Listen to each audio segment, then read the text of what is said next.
প্রিয় দর্শক, আসসালামু আলাইকুম। শ্রাবণীজ ভিলেজ ফুড থেকে সকলকে স্বাগতম জানিয়ে শুরু করছি একটি নতুন রেসিপি। আর তা হলো স্ট্রবেরি ফ্লেভারের কেক, যেটা কিনা খেতেও অনেক মজা ও অনেকেরই ভীষণ পছন্দের একটা কেক। এই কেকটি সহজভাবে দেখানোর চেষ্টা করব। আশা করি আপনাদের উপকারে আসবে। তাহলে চলুন আর দেরি না করে শুরু করি। তার জন্য প্রথমেই এখানে আমাদের লাগবে স্বাভাবিক তাপমাত্রার ৪টি ডিম। ডিমের কুসুমগুলো আলাদা একটি বাটিতে উঠিয়ে রাখবো। তারপর ডিমের সাদা অংশ কিছুক্ষণ বিট করে নিব। এই সাদা অংশে যাতে একটুও কুসুম না থাকে সেদিকে লক্ষ্য রাখতে হবে, তাহলে ডিমের ব্যারাংটা ভালোভাবে হবে না। একটু ফেনা ফেনা হয়ে আসলে তখন এখানে ১ কাপ চিনি ২ থেকে ৩ বারে অল্প অল্প করে দিয়ে বিট করে নিব। স্প্যাচুলার এর সাহায্যে সাইডে ডিমের মেরাং একত্রে করে নেব।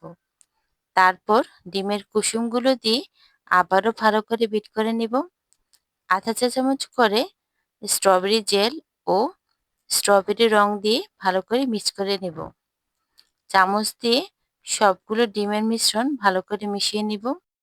এরপর এখানে ১ কাপ ময়দা, ৩ টেবিল চামচ কর্নফ্লাওয়ার, ২ টেবিল চামচ গুঁড়া দুধ এবং ১ চা চামচ বেকিং পাউডার একত্রে নিয়ে নিব। সবগুলো শুকনো উপকরণ একসাথে মিশিয়ে নিব। তারপর ছাঁকনি দিয়ে ডিমের মধ্যে ২ থেকে ৩ বারে চেড়ে নিব। এবার আলতো হাতে হুইস্ক দিয়ে আস্তে আস্তে মিশিয়ে নিব।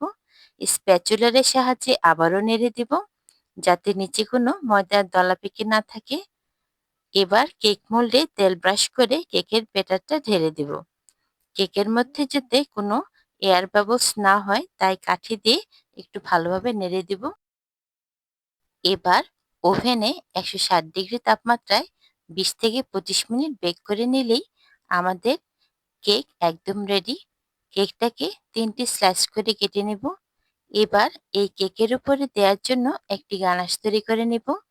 তার জন্য পরিমাণ মতো ক্রিম ও হোয়াইট চকলেট, বাটার ও সামান্য জেল দিয়ে চুলায় মেল্ট করে নেব। তারপর ঠান্ডা করে নেব। এখানে ১ কাপ ক্রিম দিয়ে বিট করে নেব। ১ চা চামচ স্ট্রবেরি ইমালশন দিয়ে ক্রিমের সাথে বিট করে নিব। ৩ থেকে ৪ মিনিট বিট করার পর ক্রিমটা যখন স্টিফ হয়ে যাবে, তখনই আমাদের বিট করা বন্ধ করে দিতে হবে।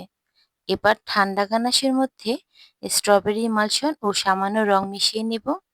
এখন কেকটার উপরে সুগার সিরাপ দিয়ে ক্রিম দিয়ে দিব। উপরে একটু গানাশ দিয়ে নেড়ে মিশিয়ে নিব। এভাবে করে সবকটি স্লাইস এক এক করে সাজিয়ে নেব। কেকের ক্রামগুলো ক্রিম দিয়ে ভালো করে কোট করে নিব। ১০ মিনিট ফ্রিজে রেখে দেব। ১০ মিনিট পর ক্রিম দিয়ে কেকটাকে কাভার করে নিব। কেকের সাইডে চামচ দিয়ে গানাশ দিয়ে একটু ড্রপ ড্রপ করে দেব। আর কেকের মাঝখানে সেই মজাদার চকলেট গানাশটা ঢেলে দেব।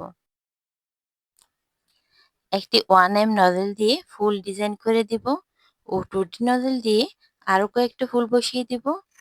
কিছু সুগার বল উপরে ছড়িয়ে দিব। তবে এসব কেকের ডিজাইন যে যার ইচ্ছেমতো করে সাজিয়ে নিতে পারবেন। এই তো আমাদের মজাদার স্ট্রবেরি কেক একদমই রেডি। এই স্ট্রবেরি কেকটি দেখতে যেমন সুন্দর হয়েছে আর খেতেও হয়েছিল অসম্ভব রকমের মজা। আমার রেসিপিটি ভালো লেগে থাকলে প্লিজ একটি লাইক দিয়ে দিবেন। আর এই ধরনের সহজ ও নিত্য নতুন ভিডিও পেতে আমার চ্যানেলটাকে সাবস্ক্রাইব করে আমার পাশেই থেকে যেতে পারেন। আর আপনি যদি ফেসবুক থেকে ভিডিওটি দেখে থাকেন তাহলে আমার পেজটাকে ফলো দিতে পারেন। সবাই অনেক ভালো থাকুন, সুস্থ থাকুন ও নিরাপদে থাকুন। আসসালামু আলাইকুম। আল্লাহ হাফিজ।